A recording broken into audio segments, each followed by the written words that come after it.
Continuing with Chapter 7, we have saved a new strategy called New Win Strategy. We're going to reopen the strategy, and we're just going to run it to make sure that we get the saved results and know that we saved it the way we intended to save it.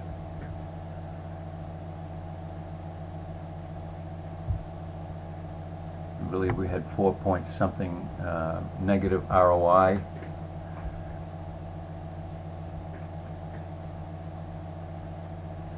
And we have 4.99, basically a -5 ROI.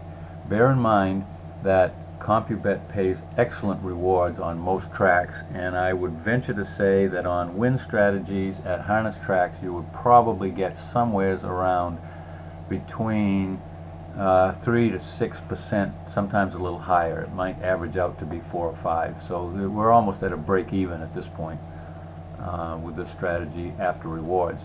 So let's take a look at what we can do to try to improve this. So the first thing we could take a look at is, do we want to play all of these tracks? And so we've got Balmoral at -55%, Western Fair at -26%. We've got some fairly large Yonkers at 38%. We've got some fairly large minus ROIs in here. They're definitely dragging our average down. I mean, Scioto Downs -73. It's a huge negative, although the track hasn't raced that long, and the sample is may not be as big as some of the others, but it's a 28 race sample. It's certainly very adequate. So that might be one of the things that I would do, is eliminate some tracks. But before we do that, I like to try to get the very best strategy that I can globally before I start culling out the tracks that are the bad apples, so to speak. So let's go back into our variables, see if we can do something to improve this a little bit. And the other thing that I try not to do is to diminish the sample to a point where it's statistically insignificant.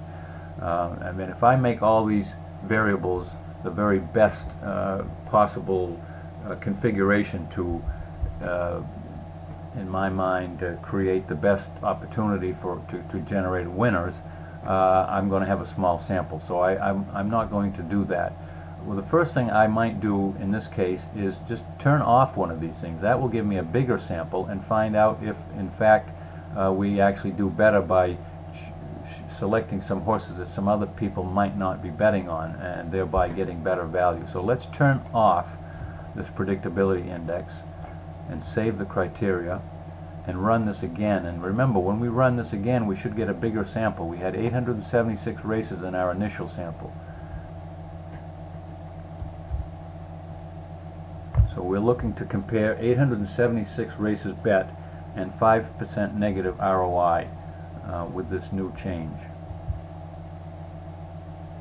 And once we get the results, it'll tell us whether we went in a positive direction or a negative direction. And we actually went in a negative direction. So we have a much bigger sample, but we also have a bigger loss.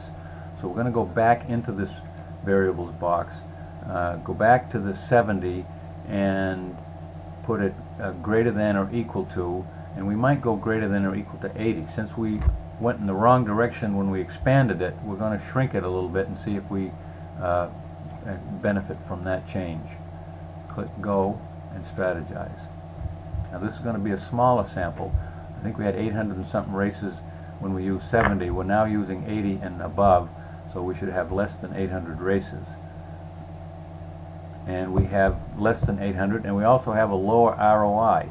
So when we expanded to a wider range of data, we diminished our ROI. When we constricted it to only 80 and above, we diminished our ROI. So we now find that the best setting for the PRE is in fact 70. So we're going to put that back to 70, and we're going to take turn off the point spread feature and save the criteria and run it. And again, we're looking at that baseline of 800 and something races and minus 5% ROI. Now we're going to get a bigger sample again because we turned off one of those restrictive criteria.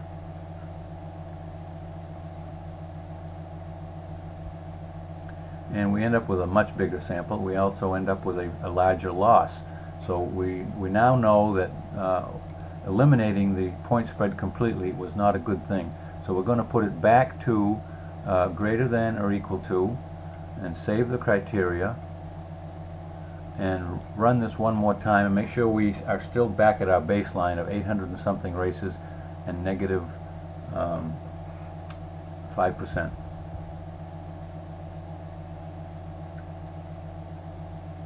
Which is the way we saved the criteria originally. So we actually haven't changed it, and that's where we're at. And I will continue with some additional